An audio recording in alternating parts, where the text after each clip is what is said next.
What's up guys, Sam Wild from Guitar Legend here. Today we're gonna look at what makes an acoustic recording sound great.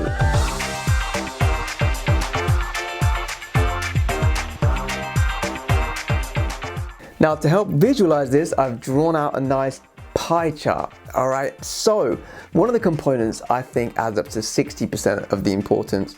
Another's 20%, we've got 15% and 5%. So I'm going to reveal each one and explain why I've given them the score that I have.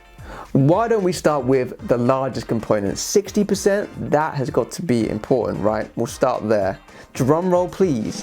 The 60% component is the player, the performer, the person that is actually playing the guitar makes up the largest component of the whole thing, making a recording sound great.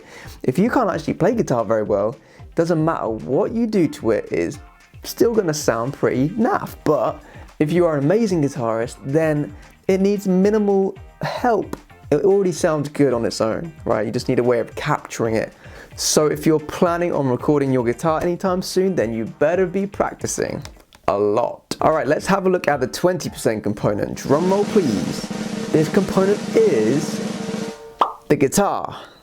That's right, the actual guitar. Alright, if you have a really cheap guitar that's not been set up properly and is out of tune, doesn't sound good, then the recording is going to struggle. Even if it's the most amazing guitarist in the world, if the guitar is hideous, it's going to be difficult to make it sound good. Although I'm sure they would still do a good job if they were good enough, which is why they've got 60% component for the performer, because they can make a bad guitar sound good.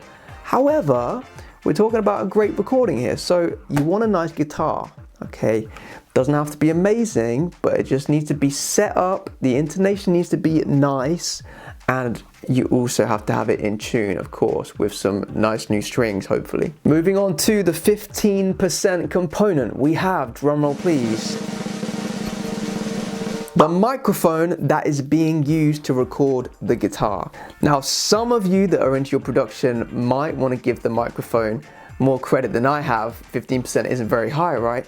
However, I have experimented a lot with recording guitar. All right, you can use £1,000 mic, £500 mic, or you can just use a jack lead and an SM58 second hand for £50. And guess what? If the guitarist is great, if the guitar sounds nice, then the difference is just, it's not really worth the money, in my opinion. Okay, if you've got the money, great, buy a more expensive mic, because at the end of the day, the mic is what is capturing the performance. Doesn't matter how good the performance is, if you can't actually capture it properly, then what's the point, right? However, you don't need to spend a lot of money to capture the performance. You can get 80% of what you want with a cheap setup, all right? When I do my fingerstyle performances, here's a little excerpt for you.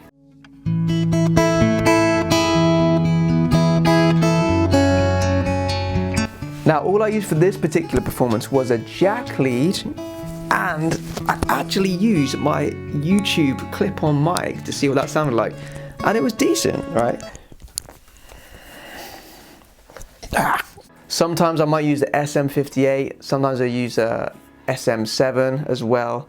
You don't have to go crazy expensive to get most of what you want, all right?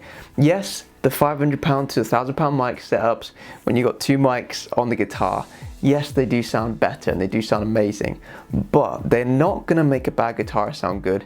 They're not gonna make a bad guitar sound nice. Some of you probably don't care about the last 5%, but I'm gonna go there anyway. Drum roll, please. The last 5% is the editing. All right, so this is quite important. This is the post recording. So even after you've got the player, you've got the nice guitar, you've got the decent mic, you've recorded it, there is still an element of the post editing that can really bring out what you want from the performance. If you're good at editing the sound after it's been recorded, you can really shape that sound, and that can really give it what it needs to just bring it out a little bit more, right? I gave it 5%, very small amount, yes, but it does make a difference. You can EQ your guitar to sound nicer than it does in the natural recording. Maybe it needs more sparkle, maybe it needs more bass, maybe it needs less highs, maybe it needs to get rid of a ringing that sounds strange in the room that you've recorded in, and the ringing is out of key with the guitar. You can get rid of that with the EQ. Sometimes it's nice to add a bit of reverb. I pretty much always add some reverb to my guitar because I'm recording in a room that doesn't have a nice natural reverb, so I just add a fake reverb to it and it sounds really nice. You might want to add a compressor, right? Get the volumes right, get the levels right. Those kind of post-recording editing skills are really useful to learn if you want to get the most out of your guitar recording. All right, that's it. Please comment below what your opinion is and your thoughts on this is. Right, if you had to use the 4 components I've given, I want you to give them each a percentage out of 100. It's got to add up to 100%, remember. I'd be really intrigued to know what you guys think, because I know not everyone is going to agree with me. It's just my opinion, my experience recording different guitars, recording myself in different situations. If you enjoyed this video, please like it. Make sure you subscribe, hit the notification bell icon so you get notifications of new videos. All right, I will see you guys in the next video. For those of you that want to take your playing to the next level, make sure you sign up to my premium membership website. You'll gain access to all my backing tracks, all of my lessons, and I'll teach you how to improvise, solo, and play advanced chords.